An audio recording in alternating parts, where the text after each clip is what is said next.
미국 검찰이 현직 연준 의장을 수사하겠다고 나섰습니다. 전례가 없는 일이에요. 금리 결정권을 쥔 제롬 파월에게 트럼프 정부가 검찰 카드를 꺼내든 겁니다. 파월은 즉각 반박했죠. 사법적 협박이라고요. 그런데 이게 왜 중요하냐면 이 싸움의 결과가 올해 원달러 환율의 방향을 결정하기 때문입니다. 지금 1,470원을 넘긴 환율 더 오를까요? 아니면 여기서 꺾일까요? 미국에서 벌어진 이 충돌 속에 답이 숨어 있습니다. 한국 시간으로 지난 12일 폭탄 같은 소식이 터졌습니다. 제롬 파월 연준 의장이 직접 입을 열었어요. 자신이 미국 법무부로부터 대배심 소환장을 받았다고요. 형사 기소 위협까지 받았다고 밝혔습니다. 미국 중앙은행 수장이 검찰 수사 대상이 된 겁니다. 전례가 없는 일이에요. 미국 역사상 처음입니다. 금융시장 전체가 충격에 빠졌죠. 법무부가 내세운 명분은 연준 건물 보수 공사였습니다. 파월이 지난해 6월 상원은행위원회에서 이 공사와 관련해 증언을 했는데 그걸 다시 조사하겠다는 거예요. 표면적으로는 공사비 문제죠. 돈을 너무 많이 썼다는 겁니다. 근데 누가 봐도 진짜 이유는 따로 있어요. 금리입니다. 트럼프 대통령이 금리를 내리라고 압박하고 있거든요. 경기를 부양하고 싶으니까요. 주가도 올리고 싶고 기업들 부담도 덜어주고 싶고 다음 선거도 신경 써야 하고. 근데 파월이 안 따릅니다. 연준은 독립기관이고 물가 안정이 우선이라는 입장이에요. 아직 인플레이션이 완전히 잡히지 않았으니 함부로 금리를 못 내린다는 거죠. 대통령 말을 안 듣는 겁니다. 그랬더니 검찰 수사라는 카드가 나온 거예요. 대통령이 원하는 대로 안 하면 어떻게 되는지 보여주겠다는 뜻이죠. 사실상 협박입니다. 과거에 트럼프와 파월이 그 공사 현장에서 만났던 적이 있어요. 그때 무슨 일이 있었는지 지금 다시 조명받고 있습니다. 이 충돌이 어디까지 갈지 전 세계가 주목하고 있어요. 그 공사가 뭐냐고요? 지난 7월로 돌아가 봅시다. 트럼프 대통령이 연준 건물 공사 현장을 전격 방문했어요. 카메라를 대동하고 나타났습니다. 그리고 대놓고 불만을 터뜨렸어요. 돈을 왜 이렇게 많이 쓰냐고요. 이 공사 비용이 약 25달러입니다. 하나로 3조 7천억 원이에요. 어마어마한 금액이죠. 일반인 입장에서는 상상도 안 되는 돈입니다. 트럼프 입장에서는 연준이 금리도 안 내리면서 돈은 펑펑 쓴다고 보인 거예요. 금리 인하는 거부하면서 자기들 건물에는 수조 원을 퍼붓는다? 화가 날 만도 하죠. 그래서 무능한 관리라며 법적 조치를 암시했습니다. 연준 측 해명은 이랬어요. 이 건물이 100년 된 건물이라는 겁니다. 1935년에 지어졌으니까 거의 90년이 된 거죠. 전면 보수가 필요했고 지하 확장 공사까지 포함되어 있어서 비용이 많이 들 수밖에 없다고요. 실제로 비가 새고 있을 정도로 노후화가 심각했다고 합니다. 파월 의장은 자금을 유용하려는 의도가 전혀 없었다고 항변했어요. 국민 세금을 빼돌린 게 아니라는 거죠. 전문가들 의견도 비슷합니다. 스미스소니언 박물관 보수 공사 비용이나 백악관 리모델링 비용과 비교해보면 연준의 3조 7천억 원이 터무니없는 수준은 아니라는 거예요. 오히려 100년 된 역사적 건물치고는 적절한 규모라는 평가도 있습니다. 결국 공사비 논란은 껍데기고 속은 금리 전쟁인 거죠. 금리를 내리라는 대통령과 버티는 연준 의장, 그 갈등이 폭발한 겁니다. 이 소식이 전해지자마자 금융시장이 발작했습니다. 뉴욕 증시 선물이 급락했어요. 투자자들이 공포에 질린 거죠. 미국 국채 10년물 금리가 4.2%까지 치솟았습니다. 채권 가격이 폭락한 거예요. 채권은 안전자산이라고 불리는데 그 채권마저 팔아치운 겁니다. 왜 이렇게 난리가 났을까요? 시장은 이번 수사를 단순한 공사비 문제로 보지 않았어요. 트럼프 정부가 연준을 길들이기 위해 모든 수단을 동원하고 있다는 신호로 받아들인 겁니다. 말 안 들으면 검찰을 보내겠다는 거잖아요. 협박이죠. 연준이 정부 눈치를 보기 시작하면 어떻게 될까요? 독립적인 통화 정책을 못 펴게 돼요. 대통령이 원하는 대로 금리를 마구 내리게 되겠죠. 그러면 달러의 신뢰가 무너집니다. 중앙은행이 정치에 휘둘리는 나라의 돈을 누가 믿겠어요? 달러가 휴지 조각이 될 수도 있다는 공포가 퍼진 거예요. 달러 인덱스가 급락했습니다. 달러 인덱스는 주요 6개국 통화 대비 달러의 가치를 보여주는 지표예요. 유로, 엔화, 파운드 같은 통화들과 비교해서 달러가 얼마나 강한지 보여주죠. 이게 떨어졌다는 건 전 세계가 달러를 불안해한다는 뜻입니다. 반면 금값은 급등했어요. 불안할 때 사람들이 찾는 게 금이잖아요. 안전자산으로 돈이 몰린 겁니다. 중앙은행의 독립성이 흔들리면 그 나라 화폐의 신뢰가 무너져요. 시장은 이걸 본능적으로 알고 있습니다. 그래서 이렇게 민감하게 반응한 거예요. 여기서 이상한 일이 벌어집니다. 달러 인덱스가 급락했다고 했잖아요. 달러 가치가 떨어진 거예요. 그러면 상대적으로 다른 나라 돈 가치가 올라가야 정상이죠. 유로도 강해지고 엔화도 강해지고 원화도 강해져야 해요. 환율이 내려가야 한다는 뜻입니다. 근데 한국의 원달러 환율은요? 오히려 올랐어요. 달러가 약해지는데 원화는 더 약해진 겁니다. 말이 안 되죠. 이게 무슨 상황일까요? 달러가 힘을 잃었는데 원화는 그보다 더 힘이 없다는 뜻이에요. 원화 약세의 원인이 단순히 달러가 강해서가 아니라는 걸 보여주는 거죠. 한국 경제 내부에 문제가 있다는 신호입니다. 뭔가가 골마가고 있어요. 지난해 말을 떠올려 보세요. 외환 당국이 시장에 개입해서 환율을 1,430원대까지 낮췄어요. 달러를 팔아서 원화 가치를 억지로 올린 거죠. 정부가 나서서 환율을 누른 겁니다. 근데 올해 들어서 어떻게 됐습니까? 다시 1,470원을 넘겼어요.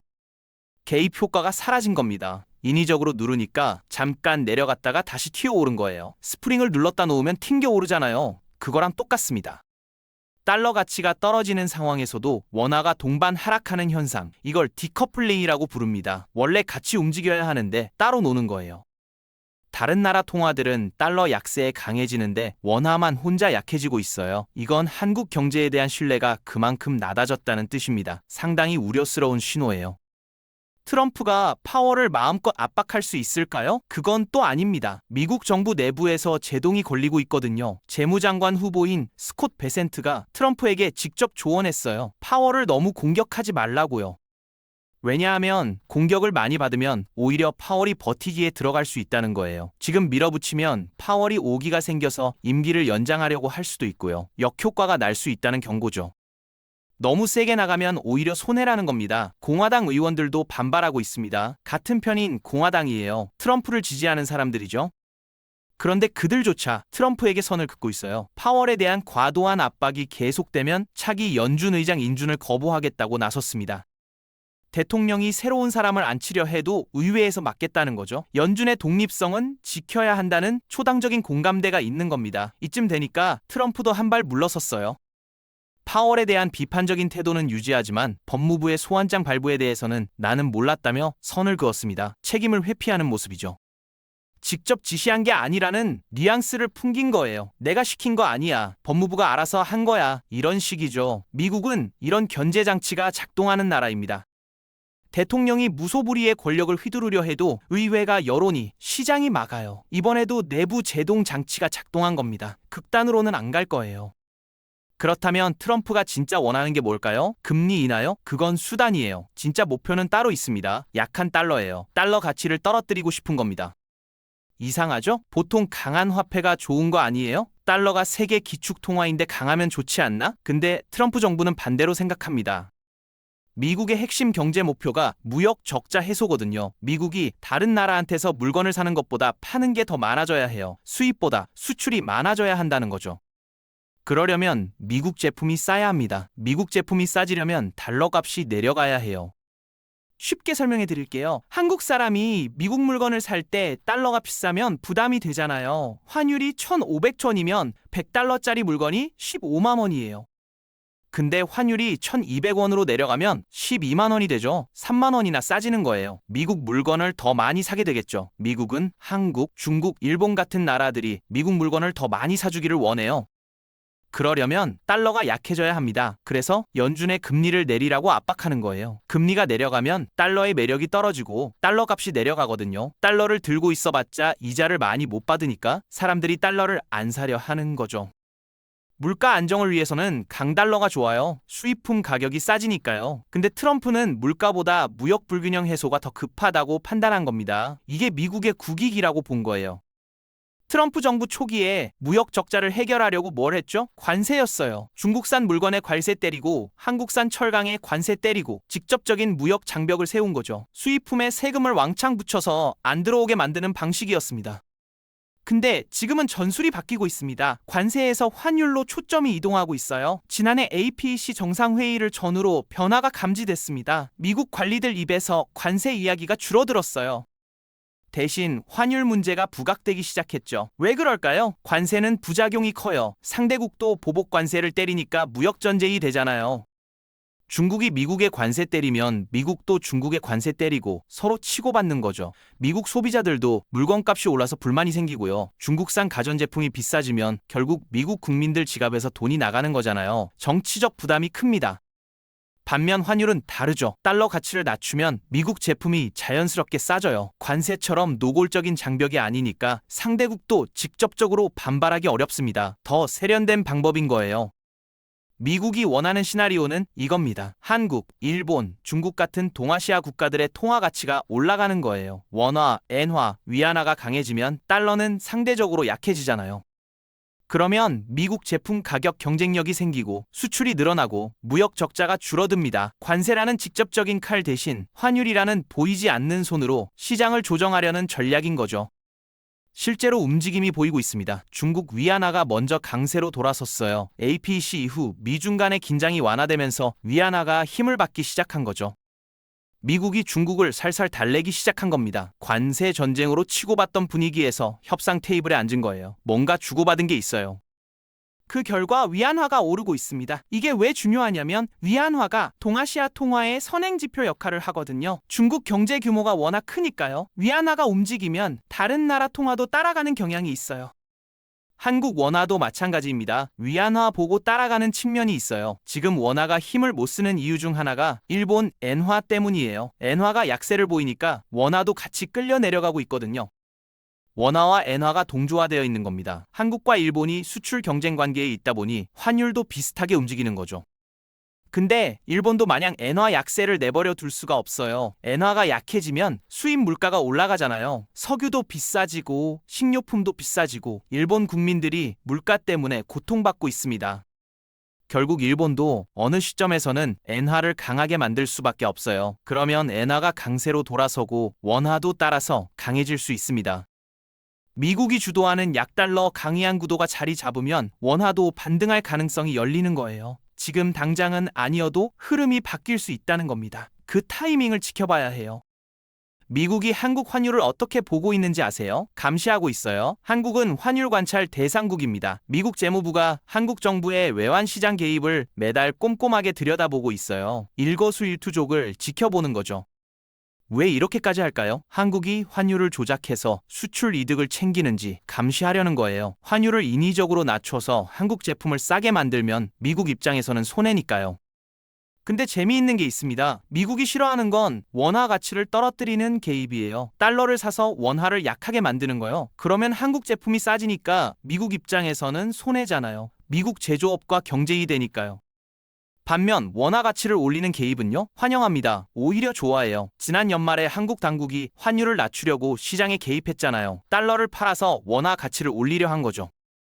미국이 뭐라고 했을까요? 아무 말 안 했어요. 묵인한 겁니다. 오히려 속으로 좋아했을 거예요. 원화가 강해지면 한국 사람들이 미국 물건을 더 사게 되니까요. 아이폰도 더 사고 테슬라도 더 사고 미국 입장에서는 이득이죠. 더 나아가서 미국은 한국에게 외환시장 개입 내역을 월별로 보고하라고 요구했어요.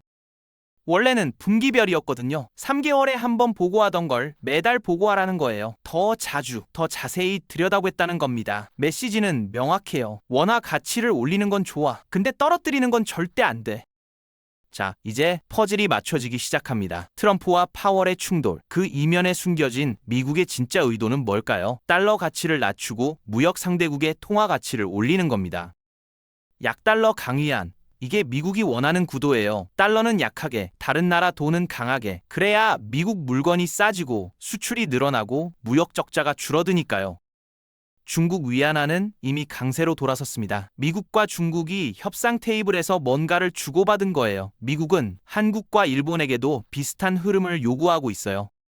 대놓고 말하진 않지만 은근히 압박을 가하고 있는 거죠. 너희 나라 돈도 좀 강해져라. 이런 신호를 보내는 겁니다.